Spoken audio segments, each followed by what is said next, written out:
Hai, assalamualaikum warahmatullahi wabarakatuh. Apa kabar kalian, gengs edukatif semua? Semoga kalian dalam keadaan sehat walafiat ya. Oke, kita akan lanjut ke part 2. Pada video sebelumnya kita sudah membahas tentang harmonisasi hak dan kewajiban warga negara. Kita sudah membahas sub 1 dan sub 2. Lanjut kita ke sub 3, yaitu tentang kasus-kasus pelanggaran HAM di Indonesia.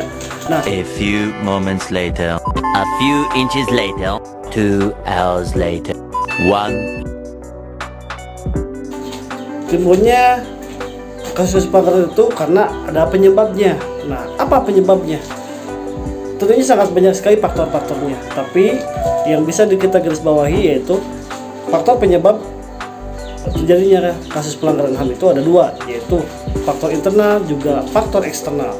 Nah, di mana yang pertama faktor internal. Faktor internal itu terjadi karena adanya sikap egois, terus kurangnya kesadaran tentang hak asasi manusia dan tidak memiliki sikap toleransi.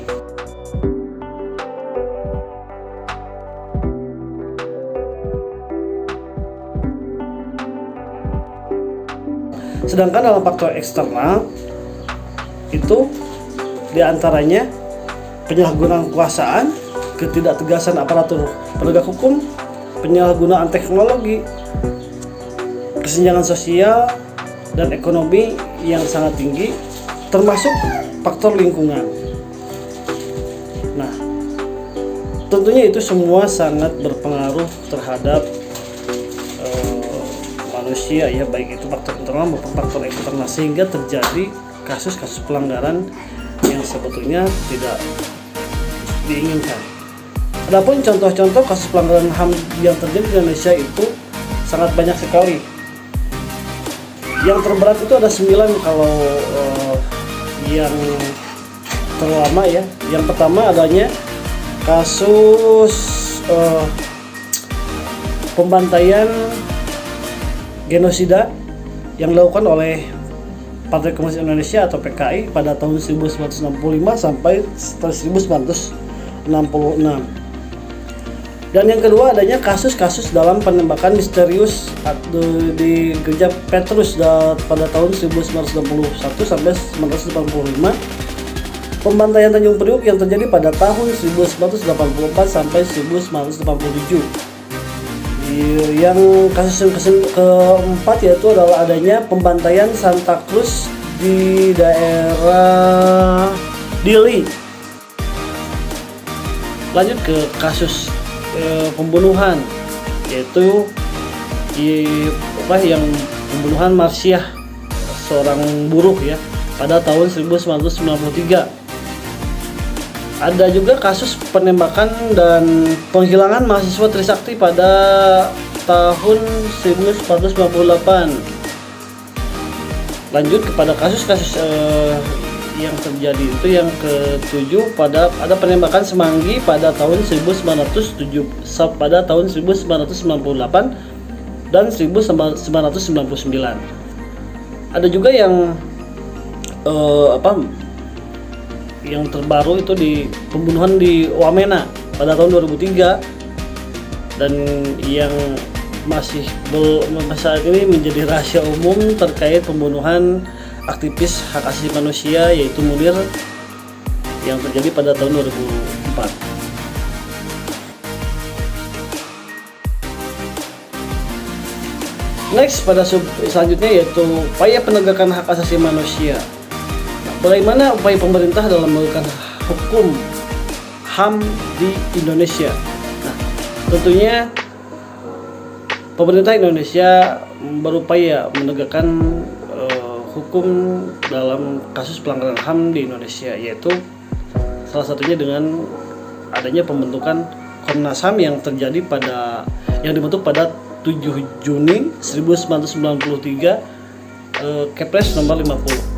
Nah, Komnas HAM ini memiliki wewenang diantaranya melakukan perdamaian pada kedua belah pihak yang bermasalah, menyelesaikan masalah secara konsultasi maupun negosiasi, menyampaikan rekomendasi atau suatu kasus pelanggaran hak asasi manusia kepada pemerintah dan DPR untuk ditindaklanjuti, saran kepada pihak yang bermasalah untuk menyelesaikan sengketa di pengadilan. Selain Komnas HAM ada juga Komnas Perlindungan Anak Indonesia atau KPAI.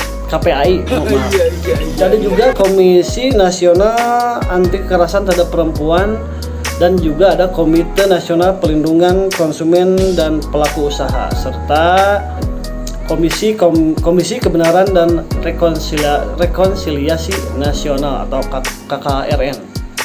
Nah,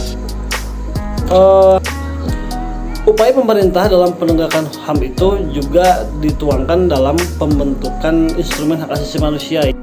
Di bawah ini adalah bentuk instrumen hak asasi manusia. Silakan dibaca, dipelajari, dan ditulis ya guys. Oke.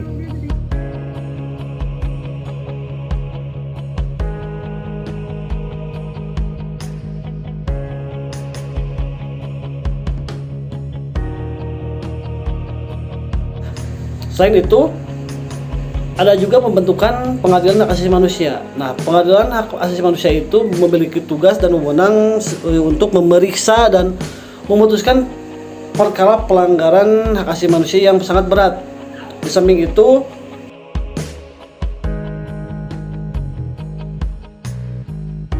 berwenang memeriksa dan memutus perkara pelanggaran HAM yang dilakukan oleh warga negara Indonesia dan terjadi di luar batas teritorial wilayah Indonesia.